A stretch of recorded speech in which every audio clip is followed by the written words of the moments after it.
Kristen Martin is my guest, a professor of IT analytics and operations at the University of Notre Dame. That's in Indiana. Good to have you joining us here in Canada. Thanks for your time, Kristen. Thanks for having me. Talk to me a little bit about this turmoil going on in the Twitterverse, so to speak, and what you think the big takeaway is going to be here with Elon Musk now soon taking over. Well, I think the major concern is that he wants to change Twitter. One of the reasons why he wants to purchase Twitter is that he doesn't like their content moderation policies and finds them to be too aggressive. And yet that content moderation at Twitter is seen as, good. It's one of the social media companies that's trying to be responsible about the type of speech that they have and is trying to balance the different interests that they have and the different users that they have on the platform.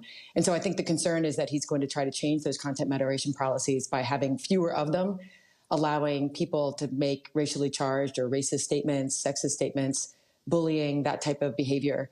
And I think that's one of the concerns. Right, and if it becomes a so-called free-for-all like it once was, then it becomes a lot more toxic, and some people may choose to leave. Other people, as you say, may feel bullied or attacked, and so this public square, as Elon Musk has called it, could get ugly. I think it's one of the things that we make the mistake is thinking that content moderation chills speech. And I was just talking to a friend, Sunil Betty, who does this type of work at Indiana University. And the fact is that the lack of content moderation also chills speech. And so if we allow all the voices to be heard, even the ones that are trying to drown out the many, the marginalized, the people that are being bullied or targeted with hate speech, we are in effect chilling speech at that point. And so the mistake that I think Elon Musk is doing is claiming that any content moderation is bad. But the fact is that good, responsible content moderation allows more voices to be heard, not fewer. You know, there's a narrative out there that he is pushing himself about free speech, but there are critics who say, he's not always been the biggest advocate of free speech, that he himself has gone after critics, that he's tried to silence people. He's fired people who spoke out in different companies he's been involved with as well. I think it's a fair concern. If he does not like what someone says about him in the past, he has been known to try to silence a whistleblower within his own organization. He did not have a harmonious employment situation at Tesla, where he's being sued for having a hostile work environment.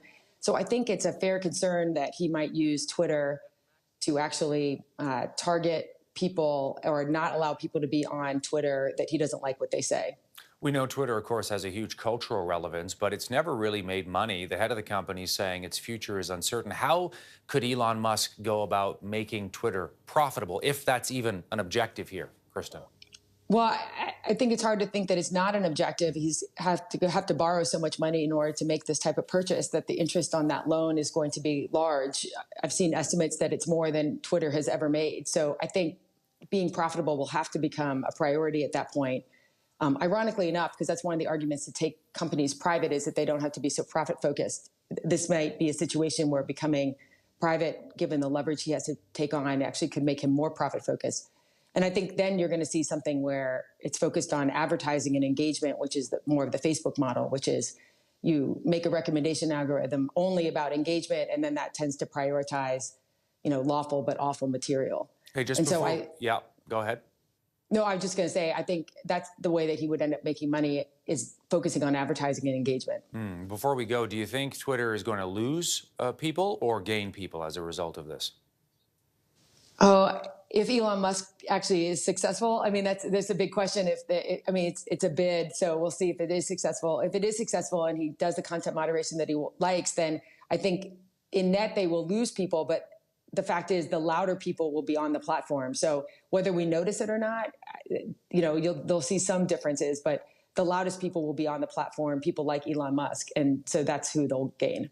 Kristen Martin joining us from Indiana. She's a professor of IT analytics and operations in the Mendoza College of Business at the University of Notre Dame. Thank you so much for taking a bit of time for us in Canada. Really appreciate it. Thank you.